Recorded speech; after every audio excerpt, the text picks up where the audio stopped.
Hello everyone. നമ്മളിപ്പോ ഇന്ന് പഠിക്കുന്നത് ഊപ്സ് കോൺസെപ്റ്റിന്റെ ബേസിക്സ് ആണ്. ഓക്കെ, അപ്പൊ ഒബ്ജക്റ്റ് ഓറിയന്റഡ് പ്രോഗ്രാമിംഗ് കുറച്ച് പേരെങ്കിലും കേട്ടിട്ടുണ്ടാവും. അപ്പം അതിന്റെ ബേസ് ഇല്ലാത്തവർക്കാണെങ്കിൽ അതിനുവേണ്ടിയാണ് ഞാനൊരു പടമൊക്കെ ഇവിടെ എടുത്ത് വെച്ചിരിക്കുന്നത്. ഓക്കെ, അപ്പം ഇതിനകത്തുള്ള മെയിൻ കോൺസെപ്റ്റ്സ് എന്ന് പറയുന്നത് ക്ലാസ്, ഒബ്ജക്റ്റ്, ഇൻഹെറിറ്റൻസ്, പോളിമോർഫിസം, അങ്ങനെ കുറെ കാര്യങ്ങളുണ്ട്. ഓക്കെ, അപ്പൊ ആദ്യം തന്നെ നമ്മൾ പഠിക്കേണ്ടത് എന്താണ് ക്ലാസ്, എന്താണ് ഒബ്ജക്റ്റ്, ഈ ഊപ്സ് എന്ന് പറയുന്ന കോൺസെപ്റ്റ് പഠിക്കേണ്ട കാര്യങ്ങൾ. ഓക്കെ, അപ്പം ആദ്യമേ തന്നെ ഒരു ക്ലാസ് എന്താന്ന് ഞാൻ ഇമേജിലൂടെ പറഞ്ഞുതരാം. നിങ്ങൾ ചിന്തിക്കുക. ഈ കാണുന്നത് ഒരു ചോക്ലേറ്റിന്റെ ഒരു മോൾഡ് ആണ്. ഈ കാണുന്നത് ഓക്കെ ഓക്കെ ഈ മോൾഡിന് മുകളിൽ ഒരു ടെഡി ബിയറിന്റെ ചോക്ലേറ്റ് ഉണ്ട്. സോ ഈ മോൾഡ് എന്ന് പറയുന്ന ഈ മോൾഡിനെ നമുക്ക് എന്ത് പറയാം? ഈ മോൾഡിനെ നമുക്ക് ക്ലാസ് എന്ന് പറയാം. എന്ത് പറയാം? ക്ലാസ് എന്ന് പറയാം. അപ്പൊ ക്ലാസ് എന്ന് പറഞ്ഞാൽ എന്താ? അതൊരു just like an object constructor എന്ന് പറഞ്ഞാൽ ഒരു ബ്ലൂ പ്രിന്റ് ആണ്. എന്തിനു വേണ്ടി? ഫോർ ക്രിയേറ്റിംഗ് ഒബ്ജക്ട്സ് ക്രിയേറ്റ് ചെയ്യാൻ വേണ്ടിയുള്ള ഒരു ബ്ലൂ പ്രിന്റ് ആണ് ക്ലാസ് എന്ന് പറയുന്നത്. അപ്പൊ നിങ്ങൾ കരുതുന്നത് ഈ മോൾഡ് എന്ന് പറയുന്നത് വെച്ചിട്ട് ഈ ടെഡി ബിയർ കണ്ടല്ലോ, ഈ ടെഡി ബിയറിന്റെ ഇത് ടെഡി ബിയർ ഒബ്ജക്റ്റ് ആണ് കൺസിഡർ ചെയ്യുക. ഓക്കെ, അപ്പം ഈ മോൾഡ് എന്ന് പറയുന്ന ക്ലാസും ഈ ടെഡി ബിയർ എന്ന് പറയുന്നത് എന്താണ്? ഒബ്ജക്റ്റും ആണ്. അപ്പൊ ഈ ഒബ്ജക്റ്റിനെ നമുക്ക് എന്ത് ചെയ്താൽ മതി? പോയിന്റ് ചെയ്ത് ഇവിടെ നമ്മൾ കണക്ട് ചെയ്ത് കൊടുത്തു കഴിഞ്ഞാൽ എന്താകും? ഇത് ഒബ്ജക്റ്റ് അവിടെ ക്രിയേറ്റ് ആവും അല്ലെ? അപ്പം ഈ മോൾഡ് വെച്ചിട്ട് നമുക്ക് ഈ ഡിഫറെന്റ് ടൈപ്സ് ഓഫ് ഒബ്ജക്ട്സിനെ നമുക്ക് ക്രിയേറ്റ് ചെയ്യാം അല്ലെ? ഇപ്പൊ വൈറ്റ് കളർ ടെഡി ബിയർ, അല്ലെങ്കിൽ നിങ്ങൾക്ക് എത്ര നമ്പർ ഓഫ് ടെഡി ബിയർ ചോക്ലേറ്റിനെയും അവിടെ കണക്ട് ചെയ്ത് നിങ്ങൾക്ക് ക്രിയേറ്റ് ചെയ്യാൻ പറ്റും. അപ്പൊ എന്താണ് ക്ലാസ് എന്ന് പറഞ്ഞാൽ? അപ്പൊ നിങ്ങൾ ആ എക്സാമ്പിളോട്ടൊന്ന് കൺസിഡർ ചെയ്യാനായിട്ടാണ് ഞാൻ ഒരു റിയൽ എക്സാമ്പിൾ പറയുന്നത്. ഓക്കെ, അപ്പം ഈ മോൾഡ് എന്ന് പറയുന്നത് ക്ലാസ് ആയിട്ട് വിചാരിക്കുക. അത് വെച്ചിട്ട് ഫോർ ക്രിയേറ്റിംഗ് ഒബ്ജക്ട്, അതായത് ടെഡി ബിയറിന്റെ ഒരു പോയിന്റ് ചോക്ലേറ്റ് പീസ് വെച്ചിട്ട് ഞാനത് ക്രിയേറ്റ് ചെയ്യാൻ പോവാണ്. സോ ഒബ്ജക്ട് എന്ന് പറയുന്നതാണ് ഇപ്പൊ ടെഡി ബിയർ എന്ന് പറയുന്ന നമ്മളുടെ ഇത്. ഓക്കെ, സോ ഈ ആട്രിബ്യൂട്ട്സ് എന്ന് പറഞ്ഞ കുറച്ച് കേസുകളുണ്ട്. ആട്രിബ്യൂട്ട്സ് എന്ന് പറഞ്ഞാൽ എന്താ? ഈ ഒബ്ജക്റ്റിന്റെ ആട്രിബ്യൂട്ട് എന്ന് പറഞ്ഞാൽ എന്താണ്? ഫോർ എക്സാമ്പിൾ, ഈ ഒബ്ജക്റ്റ് ടെഡി ബിയറിന്റെ ആട്രിബ്യൂട്ട് എന്ന് പറഞ്ഞു കഴിഞ്ഞാൽ ലൈക്ക് ഇതിപ്പോ ചോക്ലേറ്റ് ഫ്ലേവർ ആണ്, പിന്നെ ഒരു 50 gram വെയിറ്റ് ഉണ്ട്, അതുപോലെ തന്നെ ഇപ്പം അങ്ങനെയുള്ളതൊക്കെയാണ് ഇതിന്റെ ആട്രിബ്യൂട്ട്സ് എന്ന് പറഞ്ഞാൽ അതിൻ്റെതായിട്ടുള്ള കാര്യങ്ങൾ. ഓക്കെ, ഇപ്പൊ വൈറ്റ് കളർ ഒരു ചോക്ലേറ്റ് ആണെന്നുണ്ടെങ്കിൽ അതിന്റെ കളർ വൈറ്റ് ആണ്, ആൻഡ് ചോക്ലേറ്റ് അല്ലെങ്കിൽ വാനില ഫ്ലേവർ ആണ്. പിന്നെന്താ, നമ്മളുടെ ഗ്രാം എത്ര വെയിറ്റ് ഉണ്ട്, അതാണ് അതിന്റെ ആട്രിബ്യൂട്ട്സ് എന്ന് ഉദ്ദേശിക്കുന്നത്. ഓക്കെ, ഇപ്പൊ ഞാൻ ഈ ഒരു ഇമേജിനെ വെച്ചിട്ടാണ് ഈ ഒരു കോൺസെപ്റ്റുകൾ പറയുന്നത്. ഇപ്പൊ മോൾഡ് എന്ന് പറഞ്ഞാൽ നിങ്ങൾക്ക് മനസ്സിലായല്ലോ, അതിന് നമുക്ക് ക്ലാസ് എന്ന് കൺസിഡർ ചെയ്യാം. ഇത് കണക്ട് ചെയ്ത് ക്രിയേറ്റ് ചെയ്യുന്നതിന്, അതായത് ഈ ഒരു ഒബ്ജക്ട് എന്ന് പറയുന്നത് എന്താണ്? ഈ ടെഡി ബിയറിനെ നമുക്ക് ഒബ്ജക്റ്റ് ആയിട്ട് കൺസിഡർ ചെയ്യാം. ഇതിന്റെ വെയിറ്റ്, അതുപോലെ തന്നെ ഇതിന്റെ ഫ്ലേവർ, അങ്ങനെയുള്ള കാര്യങ്ങളൊക്കെ നമുക്ക് ആട്രിബ്യൂട്ട്സ് എന്ന് പറയാൻ പറ്റും അല്ലെ? അപ്പൊ ഇതാണ്, അങ്ങനെ നിങ്ങൾ ഇതാണ് ക്ലാസ്, ഇതാണ് ഒബ്ജക്റ്റ് ഫോർ ക്രിയേറ്റിംഗ് ഒബ്ജക്റ്റ്, അതുപോലെ തന്നെ എന്താ ആട്രിബ്യൂട്ട്സ്, ഇതാണെന്ന് നിങ്ങൾ മനസ്സിലാക്കുക. ഇനിയിപ്പോ മെത്തേഡ് എന്ന് പറഞ്ഞൊരു കേസ് ഉണ്ട്. മെത്തേഡ് എന്താണ്? മെത്തേഡ് എന്ന് പറഞ്ഞാല് മെത്തേഡ് എന്ന് പറഞ്ഞാൽ ഫോർ എക്സാമ്പിൾ നമുക്കിപ്പോ ഈ കളർ മാറ്റണം, ഈ ടെഡി ബിയറിന്റെ കളർ മാറ്റി എനിക്കൊരു റെഡ് കളറിലെ ടെഡി ബിയർ ആക്കണം. സോ ചോക്ലേറ്റ് ആയതുകൊണ്ട് തന്നെ നമ്മളിപ്പോ എന്ത് ചെയ്യുന്നു? അത് നമ്മൾ ജസ്റ്റ് ഒരു ഫുഡ് കളർ യൂസ് ചെയ്ത് നമ്മൾ റെഡ് കളർ സെറ്റ് ചെയ്യുന്നു. അപ്പൊ ഈ ഫുഡ് കളർ നമ്മൾ സെറ്റ് ചെയ്യുന്നതനുസരിച്ച് അപ്പൊ നമ്മൾക്ക് എന്താണ്, അപ്പം ഈ ഒരു ഒബ്ജക്റ്റിന് ടെഡി കളർ ചേഞ്ച് ചെയ്യണമെന്നുണ്ടെങ്കിൽ നമ്മൾ എന്താണ് ചെയ്യുന്നത്? അവിടെ നമ്മളപ്പോ ആ ഫുഡ് കളർ ഇവിടെ ആഡ് ചെയ്യാണ് ചെയ്യുന്നത് അല്ലെ? ആ ഒബ്ജക്റ്റിന് വേണ്ടി കളർ ആഡ് ചെയ്യാണ് ചെയ്യുന്നത്. അപ്പൊ എന്താണ്, അങ്ങനെ നമുക്കൊരു പർട്ടിക്കുലർ ആക്ഷൻ നടത്തി, അതായത് ബ്രൗണിൽ നിന്ന് നമുക്ക് ചോക്ലേറ്റ് കളറിൽ നിന്ന് നമുക്ക് എന്താക്കി റെഡിലേക്ക് ആക്കുന്ന ഒരു ആക്ഷനെ നമുക്ക് മെത്തേഡ് എന്ന് പറയാം. മനസ്സിലായോ? മെത്തേഡ്. അപ്പൊ മെത്തേഡും ഫംഗ്ഷനും തമ്മിൽ ചിലർക്ക് ഡൗട്ടുകൾ കാണും. മെത്തേഡും ഫംഗ്ഷനും ഇസ് ലൈക്ക് സെയിം ആണ്, പക്ഷെ എന്താണ് ഒരു ഡിഫറൻസ് എന്ന് ചോദിച്ചു കഴിഞ്ഞാൽ മെത്തേഡ് എപ്പോഴും ഇറ്റ്സ് ബിലോങ്സ് ടു ക്ലാസ്സുമായിട്ട് ബിലോങ് ചെയ്തിട്ട് മെത്തേഡ് എപ്പോഴും വരുള്ളൂ. ഫംഗ്ഷൻ എന്നുള്ളത് നമുക്ക് അല്ലാതെയും വിളിക്കാൻ പറ്റുന്നതാണ്. ഓക്കെ, സോ എന്താണ് ക്ലാസ് എന്നുള്ളത് മനസ്സിലായല്ലോ. നമുക്ക് ആ ക്രിയേറ്റ് ചെയ്യാനുള്ള മോൾഡിനെ, നമുക്ക് ബ്ലൂ പ്രിന്റ് ആയിട്ടുള്ള മോൾഡിനെ നമുക്ക് എന്ത് പറയാം? ക്ലാസ് എന്നും. ഇത് കണക്ട് ചെയ്യേണ്ട ആ ഒരു ടെഡി ബിയറിനെ നമുക്ക് ഒബ്ജക്റ്റ് ആയിട്ടും, അതിന്റെ കളർ, സൈസ്, അതുപോലെ തന്നെ ലൈക്ക് വെയിറ്റ്, അങ്ങനെയുള്ള കേസുകൾ നമുക്ക് ആട്രിബ്യൂട്ട്സ് ആയിട്ടും, ഇഫ് നമുക്ക് എന്തെങ്കിലും ഒരു ചേഞ്ച് ചെയ്യുന്നത് വരുത്തണമെങ്കിൽ അതിനെ മെത്തേഡ് ആയിട്ടും നമുക്ക് കൺസിഡർ ചെയ്യാവുന്നതാണ്. ഓക്കെ, ക്ലിയർ ആയോ? ഓക്കെ, അങ്ങനെയാണെങ്കിൽ നമ്മൾ പൈത്തനകത്ത് എങ്ങനെയാണ് ഒരു ക്ലാസ്സിനെ ക്രിയേറ്റ് ചെയ്യേണ്ടത്, അതിനകത്ത് എങ്ങനെയാണ് നമ്മൾ ആട്രിബ്യൂട്ട്സ് ഒബ്ജക്ട്സിനെ ക്രിയേറ്റ് ചെയ്യുന്നത്, അതിനകത്ത് എങ്ങനെയാണ് നമുക്ക് മെത്തേഡിനെ വിളിക്കാൻ പറ്റുന്നത്, അങ്ങനെയുള്ള കാര്യങ്ങൾ നോക്കാം. ഓക്കെ, അപ്പൊ ആദ്യം തന്നെ ഞാൻ എൻ്റെ ഒരു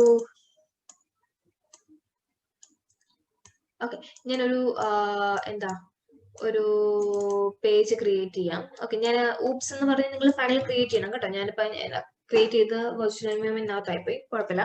ഞാനൊരു ഒരു ഒരു ഫയലിനകത്ത് ഞാൻ ചെയ്യുകയാണ് എങ്ങനെയാണ് ക്ലാസ്സിനെ ക്രിയേറ്റ് ചെയ്യുന്നത്. അപ്പം ക്ലാസ് ക്രിയേറ്റ് ചെയ്യണമെന്നുണ്ടെങ്കിൽ ക്ലാസ് എന്ന് പറഞ്ഞാൽ മനസ്സിലായല്ലോ, ഒരു ബ്ലൂ പ്രിന്റ് ആണ്, എല്ലാം ഹോൾഡ് ചെയ്യുന്ന ഒരാളാണ്. ഓക്കെ, അപ്പൊ ഞാനൊരു കീവേഡ് എന്ന് പറയുന്നത് ക്ലാസ് തന്നെയാണ്. ക്ലാസ്സിന് നമുക്ക് ഈ ടെഡി ബിയർ എന്ന് തന്നെ വെച്ചിട്ട് നമുക്ക് ചെയ്യാം. ടെഡി ബിയറിന് ഞാനൊരു പേര്, ക്ലാസ്സിനൊരു പേര് ക്രിയേറ്റ് ചെയ്തു. അപ്പൊ നിങ്ങൾ ആദ്യം മനസ്സിലാക്കേണ്ടത്, ഇപ്പൊ ഞാൻ ആ ഒരു കംപ്ലീറ്റ് പ്രോഗ്രാമിലേക്കല്ല, അതിന്റെ ബേസിക്സ് പറഞ്ഞു തരാനായിട്ടാണ് നിങ്ങളെ ചെയ്യിപ്പിക്കുന്നത്. Okay, so class teddy and എനിക്ക് ഇനി ഒരു ആട്രിബ്യൂട്ട് ക്രിയേറ്റ് ചെയ്യണം. ഈ ടെഡിന്റെ ഒരു ആട്രിബ്യൂട്ട് ക്രിയേറ്റ് ചെയ്യണം. സോ ഞാൻ ക്രിയേറ്റ് ചെയ്യുന്നു ക്വാണ്ടിറ്റി ഈക്വൽ ടു 200 എന്ന് ഞാൻ സെറ്റ് ചെയ്യുന്നു. ആൻഡ് അത് കഴിഞ്ഞിട്ട് ഞാനൊരു ഒബ്ജക്റ്റിനെ ക്രിയേറ്റ് ചെയ്യാൻ പോകണം. എങ്ങനെയാ ഒബ്ജക്റ്റിനെ ക്രിയേറ്റ് ചെയ്യുന്നത്? ഒബ്ജക്ട് 1 അല്ലെങ്കിൽ ടെഡി 1 ഈക്വൽ ടു, എങ്ങനെയാണ് ഒബ്ജക്റ്റിനെ ക്രിയേറ്റ് ചെയ്യുന്നത്? നമ്മൾ ക്ലാസ് വെച്ചിട്ടായിരിക്കണം ഒബ്ജക്റ്റിനെ ക്രിയേറ്റ്, അല്ലെ? മോൾഡ് ഇല്ലെങ്കിൽ നമുക്ക് ആ ഒബ്ജക്റ്റ് ക്രിയേറ്റ് ചെയ്യാൻ പറ്റുമോ? ഇല്ല. അപ്പൊ മോൾഡ് എന്ന് പറയുന്നത് നമ്മൾ ടെഡി തന്നെയാണ്. അല്ലേ? സോ ടെഡി, അതിപ്പോ പാരാമീറ്റർ യൂസ് ചെയ്യണം. ഞാനിപ്പോ പ്രിന്റ് ചെയ്ത് കാണിച്ചു തരാം. Print of teddy. ഇവിടെ കണ്ടോ വന്നിരിക്കുന്നത് ടെഡി ഒബ്ജക്റ്റ് ഇട്ട് 0x റാൻഡം നമ്പർ നമുക്ക് കിട്ടുന്നുണ്ട്, അല്ലെ? അപ്പൊ ഞാൻ ഇനി ഇതിനകത്തൊരു ആട്രിബ്യൂട്ടിനെ വിളിക്കാൻ പോവാണ്. എങ്ങനെ വിളിക്കും? Dot quantity. അപ്പൊ എന്താ ടെഡി 1 എന്ന് പറഞ്ഞ എന്റെ ഒബ്ജക്റ്റ്, അതായത് ടെഡി എന്ന് പറഞ്ഞ ക്ലാസ്സിലെ ഒരു ഒബ്ജക്റ്റിനെ ഞാൻ ക്രിയേറ്റ് ചെയ്തു. ആ ഒബ്ജക്റ്റിലെ ഒരു ആട്രിബ്യൂട്ടിനെ വിളിക്കണമെന്നുണ്ടെങ്കിൽ അങ്ങനെ വിളിക്കാം. അപ്പൊ എന്ത് കിട്ടി? എനിക്ക് 200 കിട്ടി. മനസ്സിലായോ? ഇപ്പൊ എനിക്ക് എത്ര വേണമെങ്കിലും ഒബ്ജക്റ്റിനെ ക്രിയേറ്റ് ചെയ്യാൻ പറ്റും, അത് നിങ്ങൾ അറിയുക. Okay, TD 2 equal to TD, അപ്പൊ ഞാൻ ഓൾറെഡി പറഞ്ഞു ആ മോൾഡ് വെച്ച് നമുക്ക് എത്ര ഒബ്ജക്റ്റിനെ ക്രിയേറ്റ് ചെയ്യാം, അല്ലെ? അതുപോലെ ടെഡി 2 എന്ന് പറഞ്ഞാൽ വേറൊരു ഒബ്ജക്റ്റ് ആണ്. ആ ഒബ്ജക്റ്റിനെ വെച്ചിട്ട് ഞാൻ എന്ത് ചെയ്യുന്നു? ഞാൻ പിന്നെ ടെഡിന്റെ ടെഡി 2 ഡോട്ട് ക്വാണ്ടിറ്റി, എത്ര ഒബ്ജക്റ്റിനെ എത്ര ആട്രിബ്യൂട്ട്സിനെ നമുക്ക് വിളിക്കാൻ പറ്റും. കണ്ടോ? ഓക്കെ, അപ്പൊ ഇനി ഇതൊരു ബേസിക് ലെവലിൽ ഞാൻ പറഞ്ഞതാണ്. ഓക്കെ, ഇനി ഒരു പ്രോഗ്രാം ഞാൻ എഴുതി കാണിച്ചു തരാം, എങ്ങനെയാണ് ഒരു ക്ലാസ് പ്രോഗ്രാം എഴുതുന്നുള്ളത്. സോ നിങ്ങൾക്ക് ഈ ഒരു പ്രോഗ്രാം കളഞ്ഞിട്ട് നമുക്ക് കംപ്ലീറ്റ്ലി റൈസ് ചെയ്തെടുക്കണം. ഞാൻ പുതിയതായിട്ട് ക്രിയേറ്റ് ചെയ്യുന്ന ക്ലാസ് സ്റ്റുഡന്റ് എന്ന് പറഞ്ഞ എനിക്കൊരു ക്ലാസ് ഉണ്ടെന്ന് കരുതിക്കോളൂ. അപ്പൊ ഇതിനകത്ത് നമ്മൾ യൂസ് ചെയ്യുന്ന ഒരു വലിയൊരു കാര്യമാണ് ഇനിറ്റ് എന്ന് പറഞ്ഞൊരു ഫംഗ്ഷൻ. ഇനിറ്റ്, അപ്പൊ അതെന്ന് പറഞ്ഞത് ഓൾറെഡി ബിൽഡിൻ ആയിട്ടുള്ള ഒരു ക്ലാസ് ഇതാണ് ഇനിറ്റ് എന്ന് പറയുന്നത്. എന്തിനാണ് ഈ ഇനിറ്റ് എന്ന് പറഞ്ഞു കഴിഞ്ഞാൽ ആ function automatically it is called automatically every time the class is being used to create a new object. ഒരു പുതിയ ഒബ്ജക്ട് ക്രിയേറ്റ് ചെയ്യുന്ന, അതായത് എപ്പോ ക്ലാസ് വിളിക്കുന്നോ ആ സമയത്ത് എല്ലാം ഓട്ടോമാറ്റിക്കലി ക്രിയേറ്റ് ന്യൂ ഒബ്ജക്റ്റിനെ അവിടെ ക്രിയേറ്റ് ആവും. ഞാൻ അത് ക്രിയേറ്റ് ചെയ്യാൻ ആ ക്ലാസ്സിനകത്ത് വേണം, എല്ലാവർക്കും തരുന്ന ഒരു കാര്യമാണ് DEF വെളിയിൽ കൊണ്ടുവിടുന്നത്. ഫംഗ്ഷൻ ക്രിയേറ്റ് ചെയ്യാനായിട്ട് അണ്ടർസ്കോർ ഇനിറ്റ്. ചിലരുടെ അടുത്ത മിസ്റ്റേക്ക് ആണ്, ഒരൊറ്റ അണ്ടർസ്കോർ മാത്രം ഇട്ടിട്ട് എന്ത് ചെയ്യും? ഇനിറ്റ് ഉണ്ടാക്കും. അത് തെറ്റാണ് കേട്ടോ. ഒത്തിരി പേര് അങ്ങനെ ചെയ്യാറുണ്ട്. ഇനിറ്റ് ആൻഡ് നിങ്ങൾ കണ്ടു കാണും അണ്ടർസ്കോർ ഇനിറ്റ് സെൽഫ് എന്ന് പറഞ്ഞ ഓട്ടോമാറ്റിക്കലി വന്നതാണ്. ഇപ്പൊ നിങ്ങൾക്ക് ഡൗട്ട് തോന്നി എന്താണ് ഈ സെൽഫ് എന്ന് പറയുന്നത്? അപ്പൊ മനസ്സിലാക്കേണ്ട കാര്യം, സെൽഫ് എന്ന് പറഞ്ഞ ഒരു പാരാമീറ്റർ ആണ്. That is reference to the current instance of the class. അതുപോലെ തന്നെ കറന്റ് ഇൻസ്റ്റൻസിനെ നമുക്ക്, ഇൻസ്റ്റൻസ് എന്ന് പറഞ്ഞാൽ മനസ്സിലായല്ലോ, ഇൻസ്റ്റൻസിനെ നമുക്ക് റെഫർ ചെയ്യാനും അതുപോലെ തന്നെ വേരിയബിൾസിനെ, ക്ലാസ്സിനകത്തുള്ള വേരിയബിൾസിനെ ആക്സസ് ചെയ്യാനും കൂടിയാണ് ഈ സെൽഫ് എന്ന് പറഞ്ഞ് യൂസ് ചെയ്യുന്നത്. അപ്പൊ മനസ്സിലാക്കേണ്ട ഒരു കാര്യം, സെൽഫ് എന്ന് പറയുന്ന ഒരു കീവേഡ് അല്ല. നിങ്ങൾക്ക് ഈ സെൽഫിന് പകരമായിട്ട് വേറെ എന്തും യൂസ് ചെയ്യാം. ഓക്കെ, വേറെ എന്തെന്ന് പറഞ്ഞിട്ട് എ യൂസ് ചെയ്താൽ എ എന്നുള്ളത് ഇവിടെ എന്താകും? സെൽഫിന് പകരമായിട്ട്. അപ്പം ആ ഒരു കളറിലായിരിക്കും കാണുന്നത്, കണ്ടോ? അപ്പൊ നിങ്ങൾ മനസ്സിലാക്കേണ്ട ഒരു കാര്യം, ആ എ ആയിരിക്കണം കംപ്ലീറ്റ് ത്രൂ ഔട്ട് നിങ്ങളെ പ്രോഗ്രാമില് വേരിയബിളിനെ ആക്സസ് ചെയ്യാനൊക്കെ യൂസ് ചെയ്യേണ്ടത്. ഓക്കെ, ഇപ്പൊ സെൽഫ് എന്ന് പറഞ്ഞ കീവേഡ് അല്ല, but it is used to refers the current instance of the class. Okay, ഇപ്പൊ സ്റ്റുഡന്റിന്റെ നെയിം, എന്റെ റിക്വയർമെന്റ് എന്ന് പറഞ്ഞാൽ ഒരു നെയിം, അതുപോലെ ഒരു കുട്ടിയുടെ മാർക്കും ഒരു കുട്ടിയുടെ നെയിമും എനിക്ക് അറിയാനായിട്ടുള്ള ഒരു പ്രോഗ്രാം. ഓക്കെ, നെയിം അതുപോലെ തന്നെ ഞാൻ മാർക്ക്. ഓക്കെ, ഇത്ര മതി. ഇത്രയും സെറ്റ് ചെയ്തു. എന്നിട്ട് ഞാൻ എന്ത് ചെയ്യണം ഇനി? ഞാൻ പറഞ്ഞു വേരിയബിളിനെ നമുക്ക് ആക്സസ് ചെയ്യാൻ പറ്റുമല്ലോ. അപ്പൊ ഞാൻ ഈ സെൽഫിലേക്ക് ഡിക്ലെയർ ചെയ്ത് വെക്കുവാണ്. Self dot name equal to name. Okay, self dot name equal to name and self dot mark equal to mark. ഇപ്പൊ എന്തായി, ഞാൻ ക്രിയേറ്റ് ചെയ്ത് വെച്ചിരിക്കുന്ന, ഞാൻ കൊടുത്തിരിക്കുന്ന രണ്ട് വേരിയബിൾ ഞാൻ എങ്ങോട്ടാക്കി വെച്ചു? സെൽഫ് ഡോട്ട് നെയിമിലും സെൽഫ് ഡോട്ട് മാർക്കിലും വിളിച്ചു. ഓക്കെ, അപ്പൊ എന്തിനാണ് നമ്മൾ ഈ സെൽഫിൽ വിളിക്കുന്നത്? എന്താണ് നമ്മൾ വിളിക്കുന്നത്? നമുക്കിത് ആക്സസ് ചെയ്യാൻ എളുപ്പമായിരിക്കും. ഓക്കെ, വേരിയബിളിനെ ആക്സസ് ചെയ്യാൻ എളുപ്പമായിരിക്കും. ഇനി ഞാനൊരു ഫംഗ്ഷൻ എഴുതുന്നു, def ഒരു ഇഷ്ടമുള്ള പേര് നിങ്ങൾക്ക് എഴുതാം കേട്ടോ. ഗെറ്റ് ഡീറ്റെയിൽസ്, ഞാൻ കൊടുക്കുന്ന ഗെറ്റ് ഡീറ്റെയിൽസ് എന്നാണ്. അപ്പൊ ഓട്ടോമാറ്റിക്കലി സെൽഫ് വരും. ഓക്കെ, എന്നിട്ട് ഞാൻ ഗെറ്റ് ഡീറ്റെയിൽസ്, എനിക്ക് കുട്ടിയുടെ ഞാൻ ഓൾറെഡി സെൽഫ് ഡോട്ട് നെയിം നമ്മൾ ഡിക്ലെയർ ചെയ്ത് വെച്ചിട്ടുണ്ട്. So self dot name equal to input of enter your name. ഇനി self dot mark equal to input of, mark എന്ന് പറയുന്നത് ഇന്റിജർ ആണ്, അപ്പം മാർക്കില് ഇൻഡ് ഓഫ് ചേർക്കണം. ഇൻഡ് ഓഫ് ഇൻപുട്ട് ഓഫ് എൻ്റർ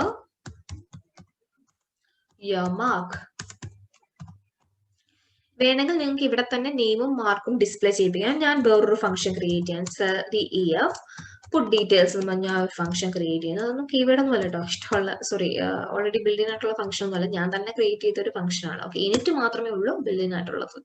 ഇനി ഞാൻ പ്രിന്റ് ചെയ്യിക്കാൻ പോവാണ്. Print of self dot name comma self dot mark. Okay, ഇനി എന്താ, ഞാൻ റൺ ചെയ്ത് എനിക്ക് കിട്ടുമോ? ഔട്ട്പുട്ട് കിട്ടുമോ? ഇല്ല. എന്തുകൊണ്ടാണ്? നമ്മൾ ക്ലാസ് ക്രിയേറ്റ് ചെയ്തു, അതിന്റെ ഒബ്ജക്റ്റിനെ ക്രിയേറ്റ് ചെയ്തു. ആ ക്ലാസിന്റെ ഒബ്ജക്റ്റ് വെച്ചിട്ടേ എനിക്ക് ഈ ഫംഗ്ഷൻ, അതായത് ഈ മെത്തേഡിനെ എനിക്ക് വിളിക്കാൻ പറ്റത്തുള്ളൂ അല്ലേ? അപ്പൊ ഞാൻ എന്ത് ചെയ്യുന്നു? ഒരു ഒബ്ജക്റ്റിനെ ക്രിയേറ്റ് ചെയ്യുന്നു, ഇഷ്ടമുള്ള ഒരു പേര് കൊടുക്കുക. ഒബ്ജക്ട് ഈക്വൽ ടു സ്റ്റുഡന്റ്, ക്ലാസിന്റെ ഒരു ഒബ്ജക്റ്റിനെ ക്രിയേറ്റ് ചെയ്തു. ബ്രാക്കറ്റ് ഇടാൻ മറക്കരുത്. നിങ്ങൾക്ക് എനിക്ക് എറർ കാണിച്ചു തരാം കേട്ടോ, മിക്കവാറും നിങ്ങൾക്ക് വരാൻ chance ഉള്ളവരണം.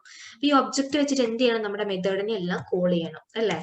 get details object dot put details. Okay, ഞാൻ റൺ ചെയ്ത് കാണിച്ചു തരാം. കണ്ടോ, init type error, init missing two required position argument name and mark. അപ്പൊ init എന്ന് പറഞ്ഞാൽ അത് ഞാൻ എന്ത് കൊടുത്തിട്ടുണ്ട്? നെയിമും മാർക്കും കൊടുത്തിട്ടുണ്ട് അല്ലെ? ഒന്നെങ്കിൽ നിങ്ങൾ എന്ത് ചെയ്യണം? ഇവിടെ വാല്യൂ പാസ് ചെയ്ത് കൊടുക്കണം, അല്ലെങ്കിൽ നിങ്ങൾ എന്ത് ചെയ്താൽ മതി? ഒരു സിംഗിൾ കോട്ട് രണ്ടെണ്ണം കൊടുത്താൽ മതി. ബിക്കോസ് എത്ര ആർഗ്യുമെന്റ് പാസ് ചെയ്തിട്ടുണ്ടോ അത്രയും നമ്പർ ഓഫ് രണ്ടെണ്ണമാണ് ഞാൻ പാസ് ചെയ്തിരിക്കുന്നത്. ആ രണ്ടെണ്ണം നിങ്ങൾ എന്ത് ചെയ്താൽ മതി? റൺ ചെയ്താൽ മതി. enter your name, enter your mark. Okay, കണ്ടോ അതിന്റെ വാല്യൂ വന്ന് പ്രിന്റ് ചെയ്തത്. എങ്ങനെയാണ് ഇത് വന്നത്? ഒന്നുമില്ല, ഒരു ക്ലാസ് ക്രിയേറ്റ് ചെയ്തു. അതിന്റെ ഇനിറ്റിനകത്ത് ഞാൻ എനിക്ക് വേണ്ടത് നെയിമും മാർക്കുമാണ്, അത് രണ്ടും സെൽഫിലൊക്കെ ഡിക്ലെയർ ചെയ്തു. അത് കഴിഞ്ഞ് ആവശ്യമായിട്ടുള്ള ഒരു ഫംഗ്ഷൻ എഴുതി ഇൻപുട്ട് ചെയ്തു. അതിനെ ഡിസ്പ്ലേ ചെയ്യിപ്പിക്കാൻ വേണ്ടി അങ്ങനെ നിർബന്ധമൊന്നുമില്ല വേറൊരു ഫംഗ്ഷൻ ക്രിയേറ്റ് ചെയ്യണം, ഞാൻ അങ്ങനെ ചെയ്തു. ഓക്കെ, അത് കഴിഞ്ഞിട്ട് എന്ത് ചെയ്തു? ഇത്രയും ചെയ്ത് കഴിഞ്ഞാൽ പറ്റുമോ? ഈ ഫംഗ്ഷൻസിനെല്ലാം കോൾ ചെയ്യണം.